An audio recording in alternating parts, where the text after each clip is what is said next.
બીજો main topic એ આવતો હોય કે આપણે કયા કોન્ટેન્ટ ઉપર તમારો બ્લોગ બનાવવો જોઈએ. તો કોન્ટેન્ટ તો મિત્રો તમે જેમ આગળ વધશો યુટ્યુબમાં તમને ઘણા બધા કોન્ટેન્ટ મળી જવાના, બરાબર.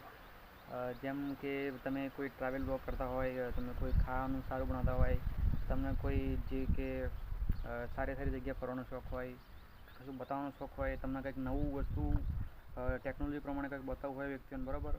તો ઘણા બધા એવા ટોપિક હોય છે જેની જાતે તમને મળી જાય, એ તમારે શોધવાની જરૂર નહીં. તમે જેમ યુટ્યુબમાં કામ કરશો એમ તમે ધીરે ધીરે તમે ટોપિક વધી જશે, બરાબર. મેન વાત એ આવે કે આપણે અપલોડ કઈ રીતે કરવાનું એમ. તો અપલોડ કરવા માટે પણ તેમાં જે છે યુટ્યુબના જે તમારું નામ શું રાખવું, તમારે જે વિડીયો તેના વિશે બનાવ્યો હોય એના વિશે તમારે જે પેલું નહીં હોતા કે એનું નામ શું રાખવું ને શું ટાઇટલનું નામ રાખવું. તો મિત્રો ટાઇટલમાં નામ રાખવા માટે પહેલાં પહેલું તો તમારે જે જરૂર હોય છે એ તમારે ChatGPT કરીને એક સોફ્ટવેર આવે છે, એપ્લિકેશન, અને વેબસાઇટ પણ આવે છે.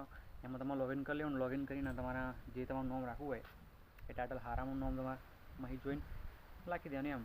અને ડિસ્ક્રિપ્શનમાં કંઈક સારા એવા હેશટેગ બેશટેગ લગાવી દેવાના. જેમ તમારે હેશટેગ સારા લગાવો એમ તમારે કદાચ વિડીયો વાયરલ થવાના ચાન્સીસ વધી જાય, બરાબર.